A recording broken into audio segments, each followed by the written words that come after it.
Welcome to CKLA Knowledge 10, Lesson 10, Building a Nation with Words and Ideas. Let's take a little time to review. What kind of things did Franklin include in his Poor Richard's Almanac? He had stories and poems, as well as puzzles, jokes, lots of advice, and many wise sayings. How would you describe Franklin? He was wise, an inventor, painter, founding father, representative of the colonies. Name some things that Benjamin Franklin invented. Wooden swimming flippers, bifocals, the Franklin stove, the lightning rod, rocking chair.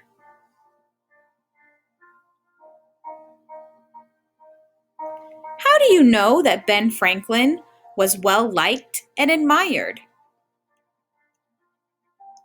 He had one of the biggest funerals ever attended at that time. People rang bells and flew flags at half-mast as signs of respect. Today's purpose for listening is to find out more about Thomas Jefferson. He's remembered as the author of the Declaration of Independence. Let's learn about his other contributions. We also want to understand the word anniversary. Let's get started. Benjamin Franklin enjoyed the company of another patriot, Thomas Jefferson, from Virginia. Jefferson was often the youngest person in the room when the founders met in Philadelphia, whereas Franklin was often the oldest. Like George Washington, Thomas Jefferson was always ready to serve his country, but the place he most liked to be was at home with his family. What saying did you learn that Jefferson might have used in talking about his home? There's no place like home. When Thomas Jefferson was a young lawyer, he started building a house close to the farm where he grew up in Virginia. Built on a hill, he named it Monticello, which means little mountain in Italian. He worked on it for many years, before, during, and after the war. Jefferson traveled in Europe and brought back many ideas from France and Italy. Because of Monticello and some other buildings he designed, Jefferson is called the father of American architecture. In fact, Jefferson was one of the people who worked on the design of Washington, D.C., our nation's capital. Like Benjamin Franklin, Thomas Jefferson liked to invent things.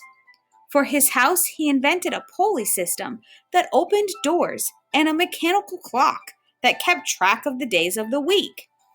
He also invented a dumbwaiter, a shelf that could be piled high with food and dishes, raised from the kitchen downstairs up to the dining room, then lowered back down with empty dishes when the meal was over.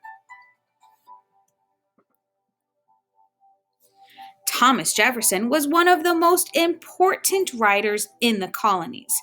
Remember, he was the author of the Declaration of Independence.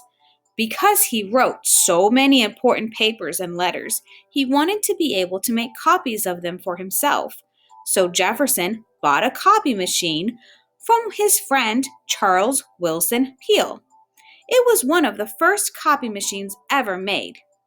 As Jefferson wrote at his desk, a second pen was automatically writing the same thing right beside him. Jefferson could write a letter and hand you a second copy right away without even going to a copy machine. This is a picture of a modern-day version of Jefferson's invention, and his would not have used writing tools like the pencils in this image. So he could continue his work away from home, Jefferson invented a lap desk that he could carry with him on his horseback, and it could hold all of his paperwork and his office tools. This is similar to you carrying a backpack or using a laptop computer. After the Constitutional Convention and the election of George Washington as the country's first president, Thomas Jefferson returned to Virginia to work on Monticello.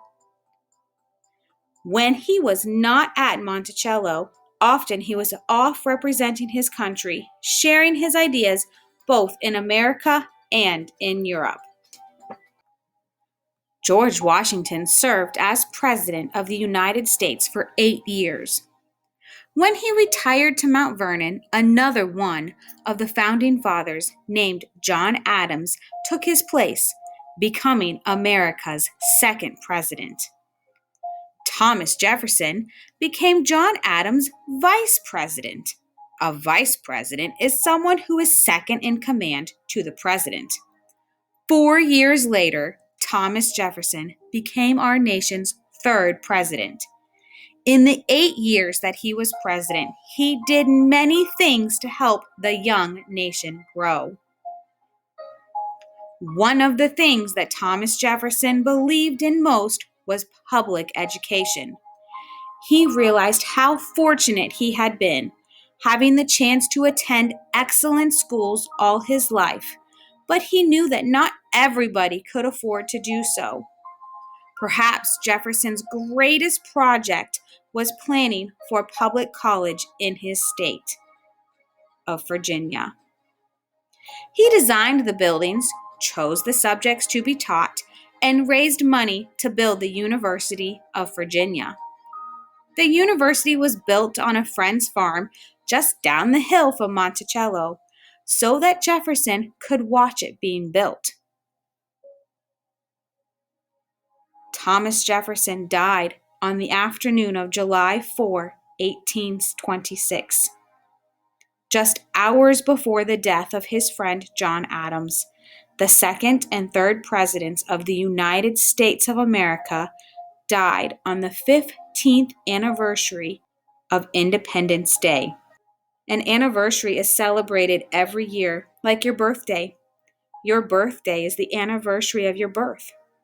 So Jefferson died 50 years to the day after the signing of the Declaration of Independence. Like George Washington and Benjamin Franklin, Thomas Jefferson is remembered in many ways today. Some of our nickels or 5-cent coins have a picture of Jefferson on one side of them and a picture of a domed building on the other side. Can you guess what building that is? It's his beloved Monticello. The founding fathers all did amazing things for our country. Next time, we will learn about 2 very important words, liberty and justice.